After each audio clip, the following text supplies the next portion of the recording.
Greetings, travelers. I'm your host, the C. that knows a lot, Dr. Waluigi.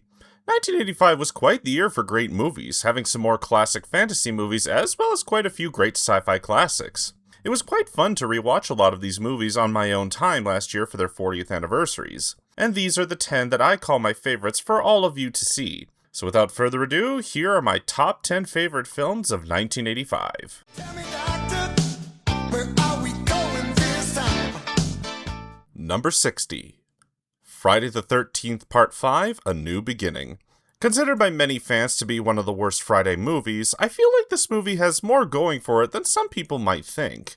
The movie follows Tommy Jarvis as an adult being sent to a wayward home for mentally unstable kids, where, after a young man is killed there, Jason returns to wreak havoc upon the kids at the home and others in the surrounding area. One of the more interesting things about this movie is that the creators wanted to make Tommy the new Jason after his death in the fourth movie. Unfortunately, despite the film being a box office success, fans of the franchise hated this change when it was revealed that in this movie, Jason was nothing more than a copycat killer. Personally, I think that while there are some flaws in this movie, it does have some things in it that make it a great slasher film. The characters are good, especially Tommy, who I would have loved to see as the new Jason, and the kills, while still being censored, are fun before we would see zombie Jason take over. If there is one thing I would have changed, I would have scrapped the whole copycat killer and made Tommy the killer from the beginning, only he doesn't know he's killing people till the end of the movie where it's revealed he's the new killer of Crystal Lake. Like I said, this isn't a bad movie, but I will agree it's one of the weaker movies in the series. Though at least it doesn't involve a body-jumping demon that nobody asked for. Tell me, doctor, where are we going this time? Number 59. Cat's Eye. This Stephen King anthology adaptation is one that makes the cat lover in me happy as it proves that cats do care about their human companions. While the movie only adapts 2 of Stephen King's short stories, all 3 hold up really well. The first story, Quitters Inc., focusing on a man, played by James Woods, who goes to a company to help him quit smoking, which leads him down a rabbit hole of paranoia as the company keeps tabs on him at all times, and the second story, The Ledge, about a rich guy, played by Kenneth McMillan, who gets back at his wife and her lover, played by Robert Hayes, by forcing the lover to walk around the ledge of his entire apartment building, are suspenseful and heart-pounding for how tense the situations these characters are put in. But the thing that makes this movie stand out is the wraparound and final story called The General, about the cat of this movie that is being called by a little girl, played by Drew Barrymore, to help her as she is being attacked by a troll that comes into her room and tries to literally steal her breath. It's such a sweet story about an animal protecting someone it cares about, and, though the effects may be considered dated for those of you whippersnappers out there, it's still cool to see this cat duking it out with a nasty little troll right out of a fairy tale. Tell me, doctor, where are we going this time? Number 58. Making Contact. Oh look, a Roland Emmerich movie that doesn't suck. I know, I'm shocked too. Long before he directed the likes of Stargate, Independence Day, and Zilla, Roland Emmerich was an independent German director who made a few films throughout the 80s, but would gain popularity in the 90s after he directed Universal Soldier. And while his movies have had a range of being decent to, oh gods, please shoot me, not that many people talk about his earlier work. Though that is probably due to his earlier movies not being released here to the West outside of a VHS copy. This movie, on the other hand, is one that has gotten a Blu-ray release and was reviewed by someone I follow a lot for his love of cult movies, Brandon Tenold of Brandon's Cult Movie Reviews. And upon watching this movie, I can see why it's one he enjoyed. The movie follows a young boy named Joey whose father ends up dying, but with a magic phone, he is able to communicate with him beyond the grave. Or so it seems, as he finds a ventriloquist dummy that is terrorizing him and his loved ones and must go into the spirit world to destroy him. It's a very weird and out there kind of movie with this kid gaining telekinetic powers, the dummy using his own magic to trick him, and a finale that I consider to be one of the best of 80s fantasy movies. Sadly, the movie wasn't liked by critics at the time, saying it borrowed too much from the styles of Steven Spielberg. But in an interview, Roland said that that's what he wanted to do, as he felt that the German filmmaking business was more concerned about making high art films, and that wasn't what people wanted during the 80s. I can't say that this movie is one that everyone will enjoy, as it does have a style many might not get into right away, but if you're willing to look past the weird tone and the fact that this movie is directed by the guy who almost ruined the Godzilla franchise, I'd say it's worth a look just to see this man's beginnings. Tell me, doctor, where are we going this time? Number 57. Runaway Train. One of the more interesting movies I recently discovered when I was looking up trailers online and came across this amazing train flick. The movie follows two convicts who've escaped from a prison in Alaska and wind up on an out-of-control train and along with one of the engineers, try their best to stop the train before it derails. Interestingly, the movie was based on an original script written by Akira Kurosawa, the man who created classic films like Seven Samurai and Ikiru, which both would later be remade in the West as The Magnificent Seven and Living. The movie has plenty of amazing scenes with the train crashing through different objects, and stars quite the impressive cast with our two main con artists, played by Jon Voight and Eric Roberts, the train engineer, played by Rebecca De Mornay, and was the first movie for two of the biggest badasses in film with Danny Trejo and Tiny Lester. The three main things I like about this movie is the cinematography, which shows off a lot of impressive action scenes from the train moving faster and faster to the characters trying very hard to move through the train and get to the front and hit the emergency brakes. Second is the music. The movie has a lot of great intense music that fills your body with adrenaline and puts you on the edge of your seat wondering if the characters will be able to stop the train in time. And finally, I love the setting for this movie. I've talked before about loving winter settings, and this movie, being filmed in Alaska, uses that setting to great advantage with how it makes the train stand out and look like an oncoming storm that'll blow away anyone and anything in its path. This is one I highly recommend to people who love good vehicle thrillers with great music, characters, and a rush of adrenaline from the many crash scenes. Tell me, doctor, where are we going this time? Number 56. Clue. Yes, there was in fact a movie based off of the board game of the same name, and it is one of the funniest comedies of all time. The movie pretty much follows the basic premise of the board game about a group of people who are trying to solve the murder of a man who has wronged them before the police arrive. Like I said, this movie is pretty much a straight adaptation of the board game, right down to how the game ends, as there were multiple endings with a different one that played in different theaters, all of which were edited together and put in for the physical releases.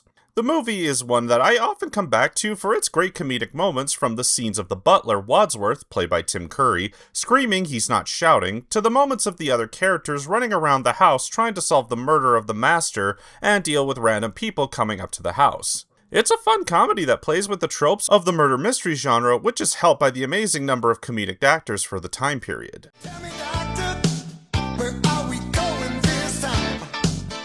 Number 55. Teen Wolf. While I know many of you would probably expect me to put on Back to the Future as a favorite Michael J. Fox movie, especially one from 1985, however, the truth is that while this is still an amazing movie that deserves all the praise it gets, it's not a movie that I love. Don't get me wrong, I like the movie just fine, but it was a movie that was more loved by my brother, while I just thought it was okay.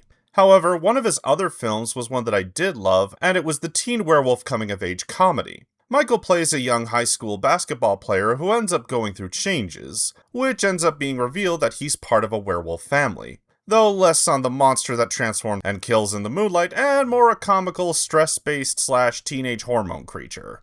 Which may disappoint a lot of werewolf fans, but I will admit that while a lot of the comedy doesn't work anymore, it's still a fun movie from beginning to end. The makeup and transformation scenes are some of the best that I've seen from a werewolf movie, and Michael does such a good job as this kid who is still trying to figure out where he fits in as both a high school student and using the werewolf part of him as a way to boost his popularity. Like I said, I do understand some people's disappointment for not putting Back to the Future on this list, but it's just that I personally love this film much more by comparison, though I would put Back to the Future on a best of list if given the chance. Tell me, doctor, where are we going this time? Number 54. Return to Oz. One of the scariest Disney films that I saw as a kid has stayed with me as a great sequel to one of my all-time favorite classic films.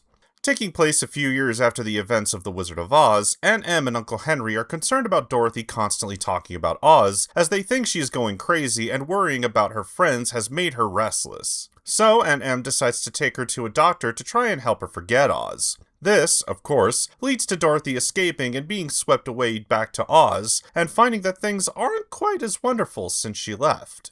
The main thing to get out of the way is that this movie takes on a much darker tone than that of the 1939 film. We've got everything from Dorothy being forced into getting shock therapy, to her facing off against a villain that has multiple living heads, to the main villain basically melting away into nothing at the end. And by gods, I love this movie for how dark it gets. Of course, I do love all of the other characters that are added from the books, like TikTok and Jack Pumpkinhead, which were created by Jim Henson's Creature Shop.